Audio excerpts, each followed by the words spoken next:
Hello students, Michael Sanchez, violin teacher here. I'm going to be giving you guys some tips today on violin dynamics. We have an adult violin learning group that's on Facebook, and they actually voted that they wanted to get some tips on dynamics.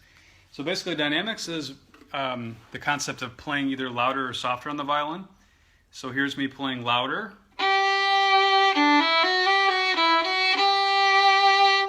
Here's me playing softer.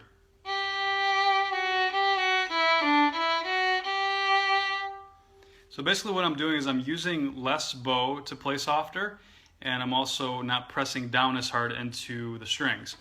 So when you're playing, you're basically utilizing your index finger, so it's sort of like a conductor, in that you're sort of pressing down into the stick. Either you're pressing down a lot or you're pressing down just a little bit. So if I want to play soft, I want to just press a little bit into the stick with my index finger. If I want to get a really loud volume, a really loud sound, like I'm playing a fortissimo, then I'm actually going to be pressing more, pressing down harder. Okay, so lighter, very little pressure. If I want it louder, more pressure. Okay, so the key to do this properly though is that you're only pressing down with your index finger. You're not pressing down with all your fingers. So if you were to press down with all your fingers, you're going to get a really nasty, scratchy sound. So you actually want to make sure that these three fingers are very relaxed and curved, actually. So as you're pressing down harder, you don't actually want to be pressing at all with these fingers. That actually will cause a bad sound. So these always stay the same no matter what you're doing. And then this finger presses down harder or softer depending on how loud you want to play. So let's go ahead and just test this out. So let's just use the middle of the bow. And I want you guys to see if you can get a louder sound or a softer sound using the same amount of bow, like this. Soft. Loud. Soft. Okay. Now, make sure as you guys are doing that to only be using a certain amount of bow.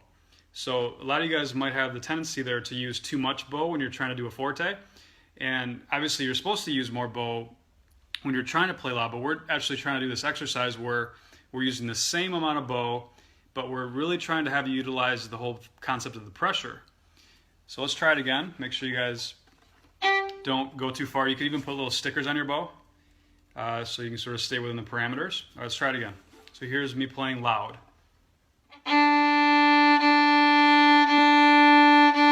Soft.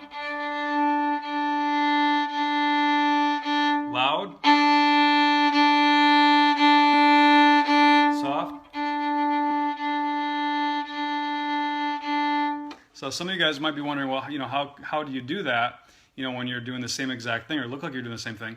So it's all related to how much I'm pressing down. So there you go. All right, I'm more than happy to take some questions for you guys. We're doing a live class right now. This is actually done because of our adult learners on Facebook. I encourage you guys to check out the page. Have tons of violin learners that are mostly adults that are all interested in improving on the violin. So you can actually just search them on Facebook, Adult Violin Learners. So yeah, they had interest in improving dynamics. So that's what we're working on right now. Okay, so hopefully you guys sort of understand now the concept of pressure, pressing down. Another thing that a couple of you guys were wondering about is sort of like, when you're crossing strings, how do you apply the same concept of dynamics? So let's take a song, Jesus, Joy of Man's Desiring.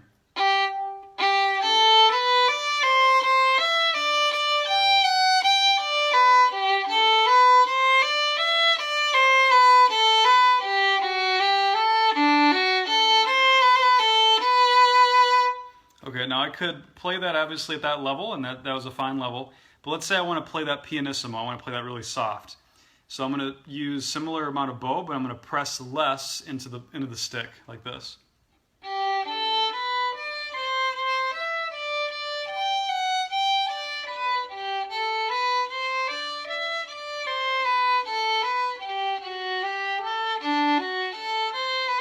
Loud.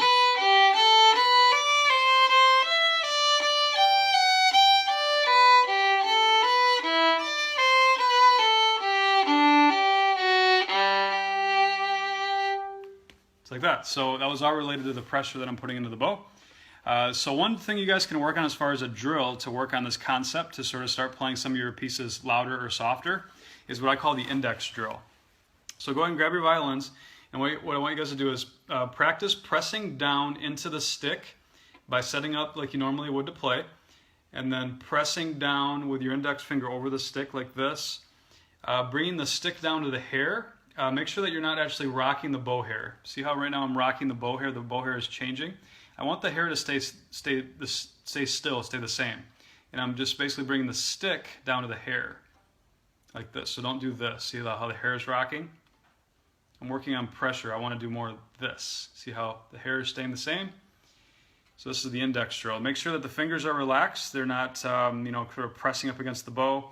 The thumb should be curved. The pinky should be curved. And then, I'm just practicing using this index, utilizing the index finger to press down into the stick. You can do that at different points of the bow. Tip. Like that. See how the stick is moving but not the hair? That's the exact concept. As you're bowing, you want to be pressing into the stick. And that gives you that volume that you need, that lighter volume or that more aggressive, louder, forte sound. Very good. Well, let me just take a few questions if you guys have them. Lynn, thanks for being here. Lynn says she has to maybe press harder. Jill said the video stopped. I hope not. hope you guys can see me. I see there's 14 people here, so that's a good sign. Hey Fran, how you guys doing? So yeah, this is a part of learning the violin that's really important. So if you guys see the letter P in music, that's pianissimo, piano. In that scenario, that's where you play lighter, so you use less bow and you press down less.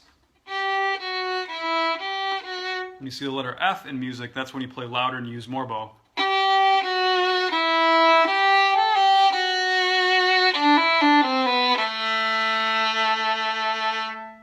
Like that. So, 4 elements of music. So you guys should write these down. The first element is intonation. That's as far as, you placing your fingers properly down on the fingerboard, playing in tune. The second one is rhythm. So the concept of us not just playing a note randomly, but actually playing it in the right spots rhythmically. So, me playing that song, or, if it was incorrect rhythm-wise, it'd be like, I'm sort of doing the rhythm at sort of random spots there, so it's important, the second element of music, to have your rhythm proper. Number 3 is articulation. Articulation relates to doing like staccato or doing slurs properly on the violin. So instead of just playing every note separately, you're actually combining notes together, following the music as far as the slurs or the staccatos. So that's the third element of music. The fourth element is the one we just worked on today, which is dynamics.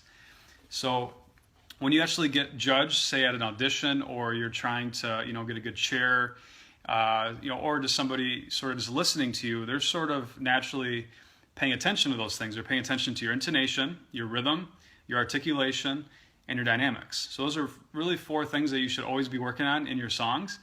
So especially if you've been playing at least a year, you should definitely have a good concept of working on those 4 elements. It's very important. So hopefully after today, if you didn't know about dynamics, now you know that's something you should be working on. All right, well, thank you guys so much for watching. If you have any questions about the violin, feel free to email me at michael@superiorviolins.com. And I really hope that you guys are having a great November season, had a good Halloween, and I've just been really enjoying all the posts on the Adult Violin Learning page. We're doing a Saturday night customer student appreciation giveaway every Saturday night at 9:30. So if you're interested in winning prizes and hanging out with other students, we're doing those every Saturday night at 9:30. So the way that you can actually join is by hanging out on our Adult Violin Learning page. We post updates on there, so you can find that right through Facebook. And it's normally we have anywhere from 15 to 35 people that come every Saturday. It's a lot of fun. We have two or three teachers that are normally there that are hanging out and answering student questions and just hanging out. It's a lot of fun. So Diane Atkins, she comes a lot. She's a professional violin teacher in West Virginia. Suzanne Cox, a professional violin teacher in Oregon. And also Scott Adams also comes. He's a viola teacher and violin teacher down in Texas. So yeah, it's a lot of fun. So we're gaining a lot of followers on our adult violin learning page, and yeah, it's a great way to sort of see other people's progresses. A lot of people post videos of themselves playing, and they get great feedback from the teachers, other players, positive encouragement, and yeah, it's just a great way to stay accountable and just enjoy more the process of learning violin. So for those of you guys out there watching that are interested in learning or have already been learning, just looking for something fun and a good resource, definitely check it out. So, all right, very good. So maybe see some of you guys on Saturday, and I'll share this video to the Adult Learners page. Thanks so much for watching. Hope you guys all have a great night.